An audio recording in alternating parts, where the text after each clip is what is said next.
अस्सलाम वालेकुम। आज एनालिटिकल केमिस्ट्री के कुछ और टॉपिक्स की तरफ बढ़ते हैं और ये देखते हैं कि स्टैटिस्टिकल तौर पर जो है वो स्टैटिक्स जो है हमारे केमिस्ट्री के अंदर किस तरीके से इन्वॉल्व होती है, ठीक है। और किस तरीके से डेटा के अंदर हम कोई भी डेटा लेते हैं तो उसके अंदर स्टैटिस्टिकल मेथड को किस तरीके से हम लोग अप्लाई करते हैं। तो जिस तरीके से फिजिक्स का कॉम्बिनेशन केमिस्ट्री के साथ है, मैथमेटिक्स का कॉम्बिनेशन केमिस्ट्री के साथ है, इसी तरीके से हम आगे चल के देखते हैं कि थोड़े अपर लेवल पर कि स्टेटिस्टिक का कॉम्बिनेशन भी केमिस्ट्री के साथ साथ साथ चलता है। किस बात में, अगर आपको कोई डेटा मिलता है तो आया कि ये डेटा ठीक है या नहीं, सही है, क्या इसके ग्राफ किस तरीके से हैं कि आप लोग जो है इसको सही कंफर्म कर सकते हैं या नहीं, ठीक है। या तो आप दो मेथड को कंपेयर करते हैं, दो मेथड के डेटा लेते हैं तो आप उनको कंपेयर कर सकते हैं, वो स्टेटिस्टिकल की मदद से करते हैं, स्टेटिस्टिक्स की मदद से करते हैं। तो अभी हम देख लेते हैं, ठीक है। टी टेस्ट होता है, इसके अंदर क्यू टेस्ट होता है, पेयर टी टेस्ट होता है और इसके अलावा मुख्तलिफ और टेस्ट होते हैं जो हम लोगों को डेटा के ऊपर अप्लाई करने होते हैं और हमें ये पता करना होता है कि भाई ये हमारे पास जो डेटा आया है, क्या आया है, ठीक है या फिर नहीं, क्या इसको एक्सेप्ट करा जा सकता है या फिर इसको रिजेक्ट करें हम लोग, ठीक है। तो अब हम देखते हैं ज़रा।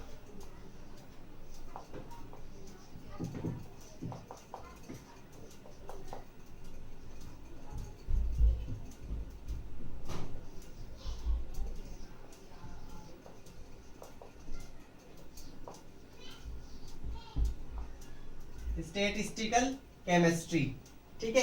अच्छा, अब इसमें सबसे पहला जो सबसे इजी हमारे पास एक टेस्ट कहलाता है वो होता है हमारे पास टी टेस्ट, ठीक है। टी टेस्ट, ठीक है। अब ये टी टेस्ट होता क्या है? टी टेस्ट दो तरीके का होता है।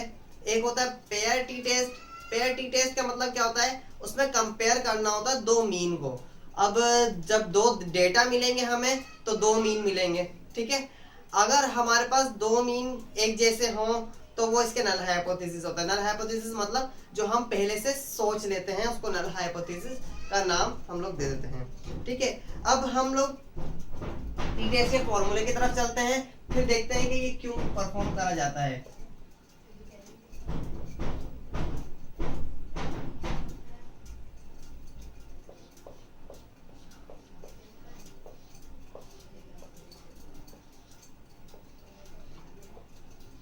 अच्छा जी, अब यहाँ पर कुछ चीजें हम लोगों को समझनी होंगी क्योंकि हम लोग ये पहली दफा पढ़ रहे हैं, ठीक है। अगर हम लोगों को कोई ऐसी चीज हो कि मिसाल के तौर पर अगर हम किसी मिल्क का टेस्ट करना चाहते हैं, दूध का, तो हम लोगों के पास अलग अलग जगह से हम लोगों ने उसका डेटा लेना होगा। अब अलग अलग जगह से डेटा लेने के बाद हम लोग उसमें कंसंट्रेशन मालूम करना चाहते हैं, तो वो जो अलग अलग जगह से डेटा आएगा वो कहलाता है रेप्लिकेट्स, ठीक है। क्या कहलाते हैं? रेप्लिकेट्स। और n जो हम लोगों के इस फॉर्मूले में आ रहा है, t कैलकुलेटेड के फॉर्मूले में जो n आ रहा है रूट n, तो ये होता है हमारे पास नंबर ऑफ रेप्लिकेट्स, ठीक है। नंबर ऑफ रेप्लिकेट्स मतलब जितने रेप्लिकेट्स होंगे उसका नंबर के कितने हैं रेप्लिकेट्स, ठीक है। इसके अलावा हमारे पास और कुछ चीज आती है यहाँ पर एस होता है हमारे पास स्टैंडर्ड डेविएशन। स्टैंडर्ड डेविएशन कि कितनी स्टैंडर्ड से वैल्यू डेविएट हो रही है उसको कहते हैं हम लोग स्टैंडर्ड डेविएशन। स्टैंडर्ड से कितनी वैल्यू डेविएट हो रही है, ठीक है। इसके अलावा एक चीज और है यहाँ पर ट्रू वैल्यू, ठीक है, और ये है हमारे पास मीन।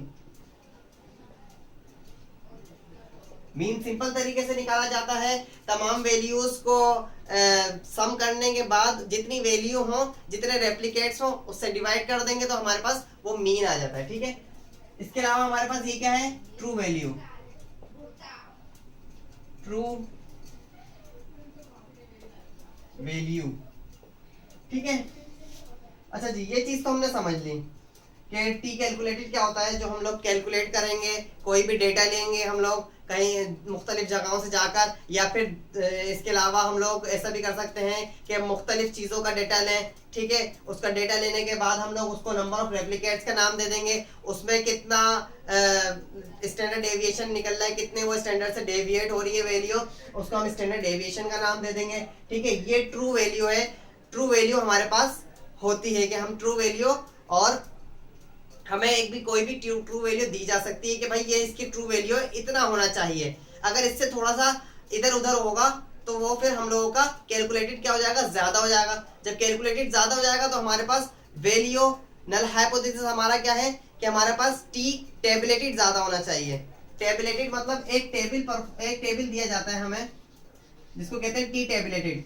इसके अंदर दो चीजें होती हैं, एक तो होता है कॉन्फिडेंस लिमिट,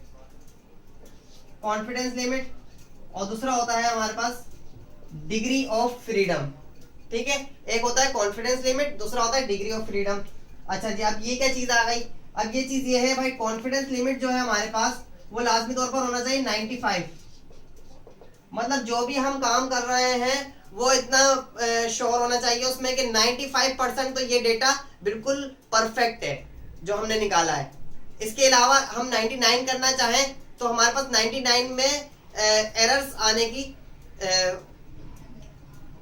एरर्स आ सकते हैं 99 अगर हम करेंगे तो। इसके अलावा अगर हम 50 करना चाहें या 92, 90 करना चाहें तब भी हमारे पास एरर आने के चांसेस होते हैं। तो 95 बिल्कुल बेस्ट रहता है, परफेक्ट रहता है हमारे पास जब हम कोई भी डेटा कैलकुलेट कर रहे हो तो। अच्छा, इसके बाद ये क्या चीज है, ये है degree of freedom. Degree of freedom.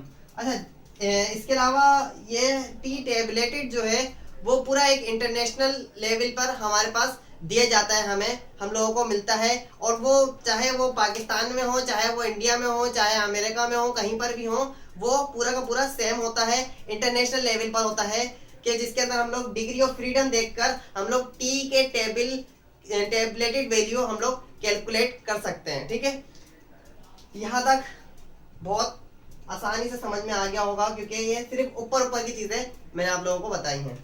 अच्छा, अब एक चीज हम लोग यहाँ पर सोचते हैं कि जब भी हम टी टेस्ट मालूम कर रहे होते हैं तो हम जो एक हाइपोथेसिस रखते हैं, हम एक सोच रखते हैं कि हमारे पास मीन वैल्यू और ट्रू वैल्यू बराबर होनी चाहिए, तो उसको कहते हैं हम लोग नल हाइपोथेसिस। क्या कहते हैं हम लोग,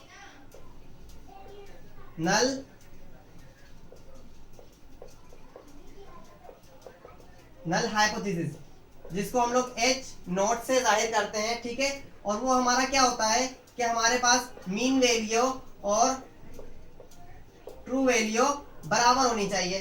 सही है, अगर ऐसा होता है कि हमारे पास टी कैलकुलेटेड छोटा आया टी टेबुलेटेड से, ठीक है, टी कैलकुलेटेड छोटा आया टी टेबुलेटेड से, तो हम बोलते हैं कि भाई नल हाइपोथेसिस जो हमने दिया है ये हो गया है एक्सेप्ट हो गया है। ठीक है, अदरवाइज अगर ये हमारे पास टी टेबुलेटेड बड़ा आ जाता है टी कैलकुलेटेड से, मतलब क्या होता है हमारे पास टी कैलकुलेटेड बड़ा आ गया टी टेबुलेटेड से, तो हम बोलते हैं भाई ये जो नल हाइपोथेसिस हमने सोचा था कि भाई मीन वैल्यू और ट्रू वैल्यू दोनों बराबर होनी चाहिए, तो वो बराबर नहीं है, तभी हमारे पास टी कैलकुलेटेड बड़ा आ गया। ठीक है, तो वो जो हमारे पास नल हाइपोथेसिस होता है वो हो जाता है रिजेक्ट। सही है, अब ये कुछ बातें थी जो ऊपर से हम लोगों ने इसको कवर करा है। अब हम लोग थोड़ा सा एक न्यूमेरिकल टाइप के तरफ चलते हैं और फिर देखते हैं कि भाई ये हमारे पास हम लोग किस तरीके से इस न्यूमेरिकल को सॉल्व करते हैं। इसके अलावा कुछ चीजें ऐसी हैं जैसे कि मीन और स्टैंडर्ड डेविएशन। अच्छा, ये चीज जो है हम लोग अगर इसको फॉर्मूला वाइज करना शुरू करते हैं तो तकरीबन ये 10 मिनट का काम है। स्टैंडर्ड डेविएशन और मीन तो खैर जल्दी हो जाता है, लेकिन स्टैंडर्ड डेविएशन हम लोगों का मालूम करना तकरीबन 5 मिनट का तो काम है अगर हम लोग बगैर कैलकुलेटर करते हैं। लेकिन अगर हम लोग यही काम जो है हम लोग स्टैंडर्ड डेविएशन कैलकुलेटर से मालूम करते हैं तो मुश्किल से 1 मिनट लगता है इसमें मालूम करने के लिए। 1 मिनट में हम लोग मालूम करते हैं। तो इंशाल्लाह ये स्टैंडर्ड डेविएशन भी मालूम करना सिखाया जाएगा, या तो इस वीडियो के आखिर में या फिर नेक्स्ट वीडियो में, ठीक है।